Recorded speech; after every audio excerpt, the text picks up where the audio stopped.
আল্লাহ রাব্বুল আলামিন মুসিবতের উপরে মুসিবত দিয়ে চলে যাচ্ছেন, কিন্তু প্রত্যেকটা মুসিবতে পাস হয়েছে, প্রত্যেকটা পরীক্ষায় পাস হয়েছেন। তার নাম কি? হযরত ইব্রাহিম আলাইহিস সালাম। সেই নবী হঠাৎ এমন একটা বয়সের সময় আল্লাহ রাব্বুল আলামিন বলছেন, ইব্রাহিম তোমার বয়স বেশি হয়েছে, হতে পারে কিন্তু তুমি একটা খুশখবরি নিয়ে নাও। ইব্রাহিম আলাইহিস সালাম বললেন, কি খুশখবরি? বলে কি, একটা সুসন্তান তোমাকে দিব। সুসন্তান? আল্লাহ রাব্বুল আলামিন কেমন করে সুসন্তান দিবেন? আমার বয়স মোটামুটি 80, 85, 90 হইতে চলেছে, আর আপনি এখন সন্তান দিবেন? আহা! আল্লাহ রাব্বুল আলামিন বলেন, ইব্রাহিম শুনে নাও, আমি বিনা মা বাবা থেকে সন্তান তৈরি করতে পারি, তো বুড়া হাড্ডি কেন সন্তান দিতে পারবো না? আমি আল্লাহ মাটি থেকে সন্তান, মাটি থেকে মানুষ সৃষ্টি করেছি, দিব। আল্লাহ রাব্বুল আলামিন দিলেন, তার নাম ইসমাইল রেখেছিলেন। ইসমাইলের জন্ম হয়, ছোট্ট বাচ্চাকে কোথায় রেখেছিলেন? কতবার আমরা শুনেছি। এমন একটা জায়গায়, যে জায়গায় কোনো খাবার নাই, কোনো গাছ নাই, কোনো পালা নাই, পানি নাই, আহা ছায়া নাই। গায়রা যী যারইন কোরআনে এসেছে, জমি চাষ হতো না, সেই জায়গায় বালু ছিল। আল্লাহর আদেশে নিজের সন্তান, নিজের বিবিকে রেখে এসেছিলেন সেই জায়গায়। সুবহানাল্লাহি ওয়া বিহামদিহি। যখন জায়গায় রাখা, ফেরত দিয়ে চলে যাচ্ছেন, পিঠ ফেরত দিয়ে চলে যাচ্ছেন, পিছন থেকে হযরত হাজেরা বলছেন, ও আল্লাহর নবী গো, ও আমার স্বামী জান, আপনি কি বলেন? আপনি বলেন, আপনি কেন আমরাকে এই জায়গায় ছেড়ে চলে যাচ্ছেন? মুফাসসিরিন বলছেন, সামান্য খাবার, খেজুর, সামান্য একটা মশকে পানি দিয়েছিলেন, মুসিবতের ওপর মুসিবত, এই দিয়ে চলে যাচ্ছেন, পিঠ ফেরত দিয়ে বলছেন, স্বামী জান কোথায় চলে যাচ্ছেন? কথা বলে না। স্বামী জান কোথায় চলে যাচ্ছেন? কথা বলে না। তৃতীয়বার বলছেন, স্বামী জান, আল্লাহ রাব্বুল আলামিন কি আপনাকে আদেশ করেছেন নাকি? বলে, হ্যাঁ, এটাই মেনে নাও। এখানেও সাবুর, এখানেও ধৈর্য। সুবহানাল্লাহ, সুবহানাল্লাহ। আল্লাহর আদেশে চলে যাচ্ছেন দিনের কামে। কিসের কামে? দিনের কামে, তাবলীগ করার কামে। তাবলীগ কি বলবে? কুলু লা ইলাহা ইল্লাল্লাহু তুফলিহুন। লা ইলাহা ইল্লাল্লাহ পড়ে নাও, আমার লোকেরা কামিয়াবি হয়ে যাবে রে, কামিয়াবি হয়ে যাবে, উন্নতমান হয়ে যাবে।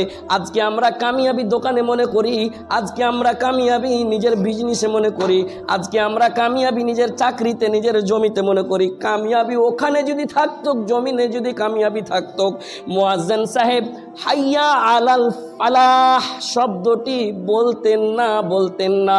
হাইয়া আলাল ফালাহ শব্দের মানে হচ্ছে এসো এই দিকে, মসজিদের দিকে এসো, উন্নতির দিকে এসো। ফালাহ মানে উন্নতি, কামিয়াবি।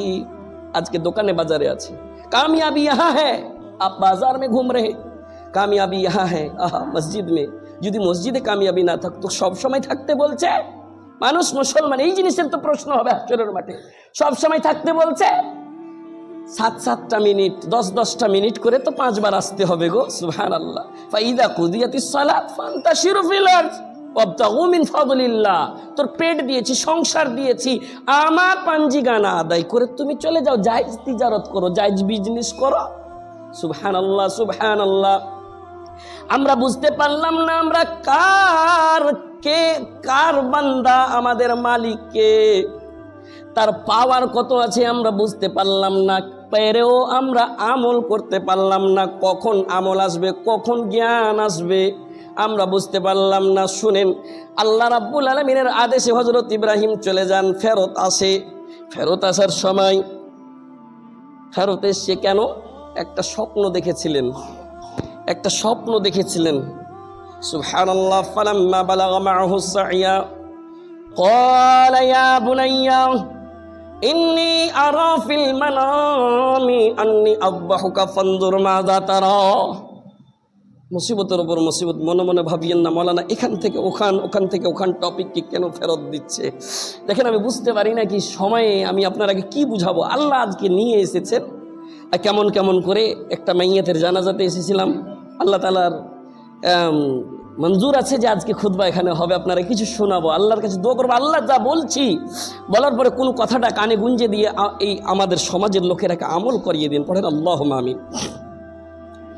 স্বপ্ন দেখেছেন, স্বপ্ন দেখার পরে বাচ্চার কাছে আসছেন, স্ত্রীর কাছে আসছেন, এসে বলছেন কেমন বাচ্চাটা ছিল, তাফসীর বলছেন, মুফাসসিরিনরা বলছেন এমন বাচ্চাটা যখন বাচ্চাটা চলাফেরা করার সময় হয়, ফালাম্মা বালাগা মাহু সাইয়া, মোটামুটি 6 বছর 7 বছর কিংবা 8 বছরের বাচ্চা, নওজওয়ান, সে বাচ্চাটা নযুবক হতে যাচ্ছে আর কি।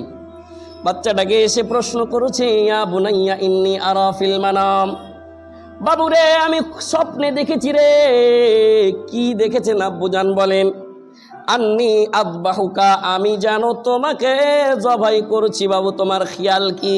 ফানজুর মাজা তারা, তোমার কি রায়?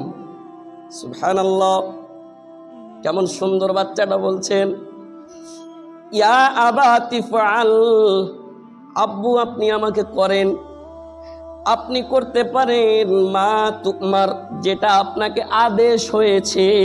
আহা, কেউ পারবে গো নিজের সন্তানকে এই ধরনের বলতে? সন্তান তো সবারই পেয়ারা হয়। কেমন পেয়ারা? আপনি যখন খেড়িয়ে থেকে কিংবা কোনো বাজার থেকে সন্তানের জন্য কোনো জিনিস নিয়ে এসেছেন, কি বাড়িতে লে যাব, কি লে যাব, 2-4টা মিষ্টি মিঠাই একটু ঢের করে নিন, সবাই খাবে। আহা, আপনি বাচ্চাটাকে খুঁজে পান না, কোথায় খেলাইতে চলে গিয়েছে, আপনার মনটা পরেশান আছে। যারা বুড়া বয়স্ক আছে ওরাও করেছে, কিন্তু আর ওরাকেও কিন্তু ওর বাপেরা করেছে, মনে করেন আমাকেও করেছে।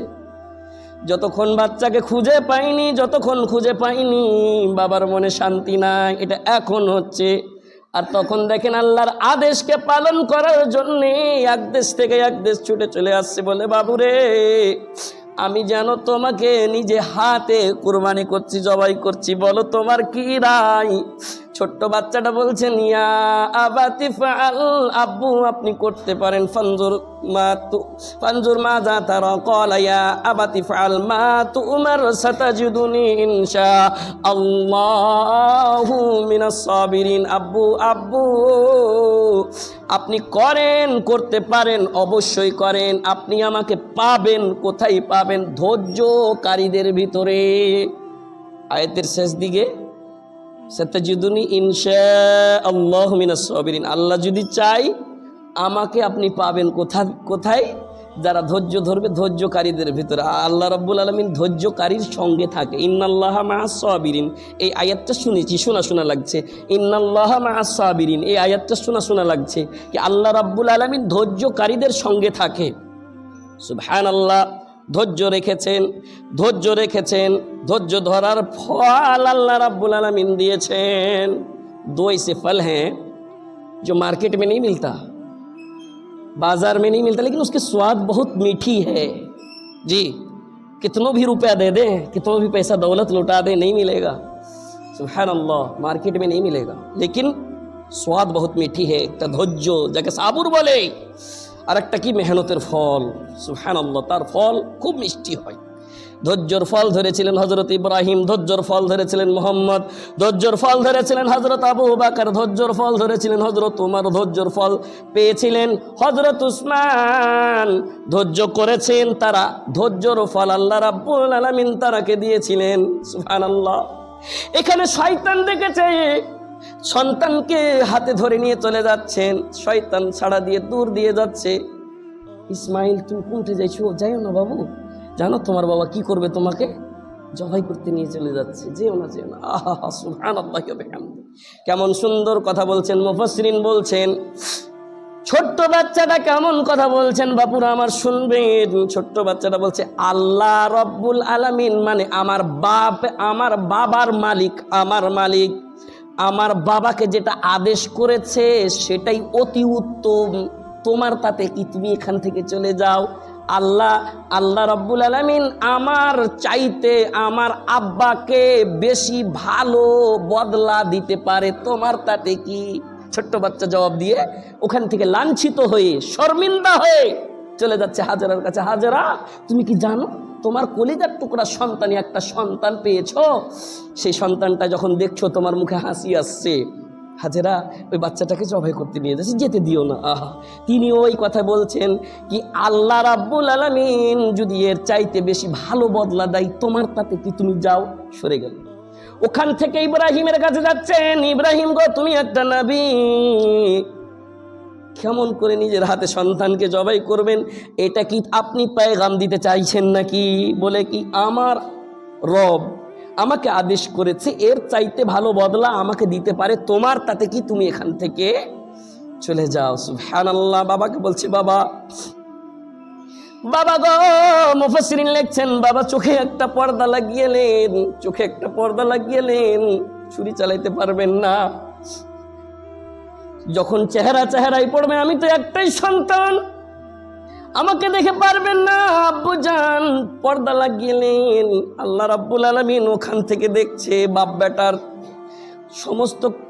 সমস্ত জিনিস, সমস্ত ঘটনা দেখছেন, আর ওখান থেকে বলছেন, কদ সাদ্দাক্তার রুইয়া, আই রুইয়া ইব্রাহিম, ইব্রাহিম তুমি তোমার স্বপ্ন সত্য করেছো, তুমি কামিয়াব হয়েছো, তুমি তোমার স্বপ্নতে তুমি পাস হয়েছো। ওয়াফাদাইনাহু বিযিবহিন আযীম, আমি আল্লাহ রাব্বুল আলামিন তোমাকে সমস্ত কারিগরি ওখান থেকে দেখাইছি, সমস্ত নীলাখালার মালিক আমি আল্লাহ রাব্বুল আলামিন। ইব্রাহিম রে, যা তুই কামিয়াব হয়েছিস, ফল পেয়েছিস, ফল নে। কোন ফল? হযরত আদমের ছেলে হাবিল যেই দুম্বা দিয়েছিলেন, মুফাসসিরিন বলছেন সেই দুম্বা জান্নাতে চড়তে চড়তে চড়তে চড়তে সেই দুম্বা জিবরিল আলাইহিস সালাম নিয়ে এসে হাজির করে দিয়েছেন। সুবহানাল্লাহি ওয়া বিহামদিহি। ফল পেল হযরত ইব্রাহিম। দেখেন ঘটনা কিন্তু থেকে গেল। খুতবা টাইমের উপরে হওয়াটা দরকার। ইনশাআল্লাহ আল্লাহ যদি কোনোদিন দায় মৌকা, আপনারাকে তাফসিলের সঙ্গে আরও কিছু শোনাবো।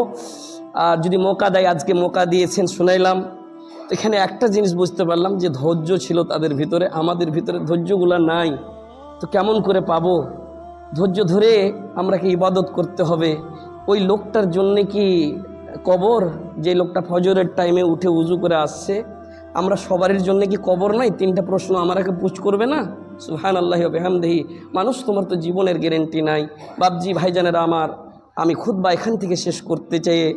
আল্লাহর কাছে বলবো, আল্লাহ রাব্বুল আলামিন আমাদের ভিতরে নবীদের বয়ান, রসুলের বয়ান, সাহাবারকে চরিত্র ভরে দেন।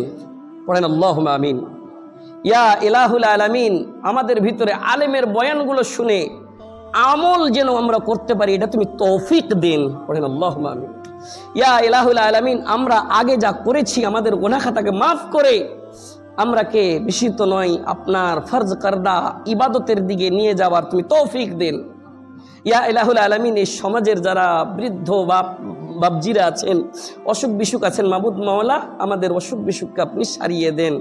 ইয়া ইলাহুল আলামিন, আমাদের সমাজের ভিতরে যারা বাপজিরা, দাদাজিরা, নানাজিরা আজকে কবরবাসী হয়েছে, আল্লাহ কচি কাঁচা সন্তানেরা যারা কবরবাসী হয়েছে, মাওলায়ে করিম আজকে এই খুতবাতে দাঁড় হয়ে আপনার কাছে এই খুতবার পরে কাকতি মিনতি করে আবেদন করি, আল্লাহ ওই বাপজি ভাই জানেরাকে, দাদা জানেরাকে কবরকে তুমি জান্নাতের কানেকশন ফিট করে দেন। আল্লাহুম্মা আমিন।